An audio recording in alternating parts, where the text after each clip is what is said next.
And from Imagine If in Columbia Falls here. Today I have a STEM activity that you can try at home.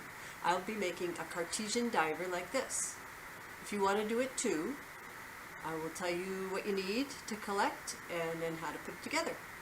You're going to need a plastic water bottle, clear one like this, a drinking straw or a tube about 5 inches long, a rubber band, weights, something like paper clips, a test bucket, this makes it easier to get the weight right, and water.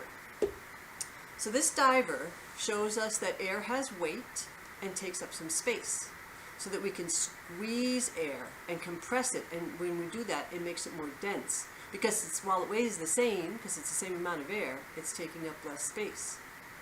It also shows us how buoyancy works. An object floats because the amount of water it displaces weighs more than the object.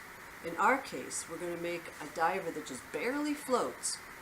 Then when we squeeze the bottle and compress the air, the water will take up some of the space that used to be filled with air.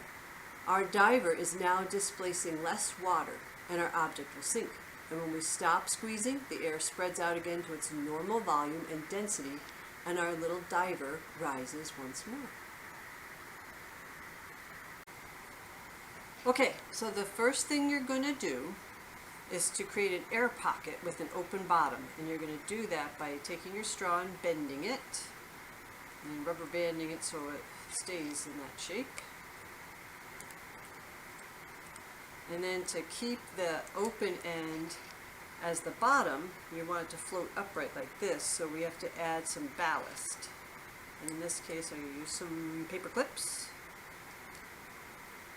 And then I'll get my test bucket, and you want it to just barely float, so let's see what happens. That's actually pretty good. I'll show you what it looks like if it didn't add enough weight. I'll put on a smaller paper clip. And you can see it just it's up too high, and it's crooked to boot. And that would take too much squeezing, there's too much air in there. I want it to just barely be floating. Here's the one that we used before. Just barely floating. So let's see how this one does. Oh, we'll give it a try. It's pretty close. So take it out of there and try putting it in our water bottle full of water.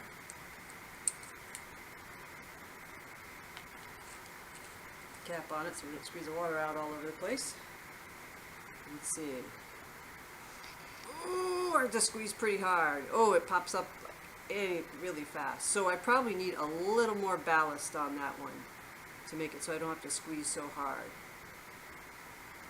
I have to compress more air and allow more of the water to go up into the straw before it sinks. I've also tried this by putting a little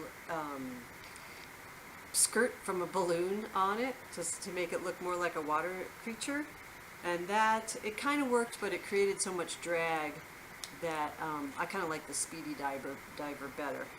It just kind of, it didn't go up and down as fast. I also had to cut some of the weight off. Let's see. Oh, I saw online that if you twist the straw somehow, that the diver will actually twirl on its way down and come back up, which I thought was would be pretty neat to do. And after a while, you'll notice if it's dropped or shaken, that'll allow some water to get back up into the straw, water droplets, and they'll stay there and they'll displace the air, and so it'll just be sunk more often or too easily. So then you'll have to either cut your ballast or let it dry out. So that is a homemade Cartesian diver.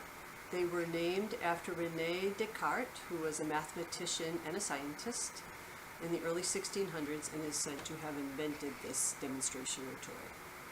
I hope you enjoyed this Imagine If Library at Home video, and bye till next time.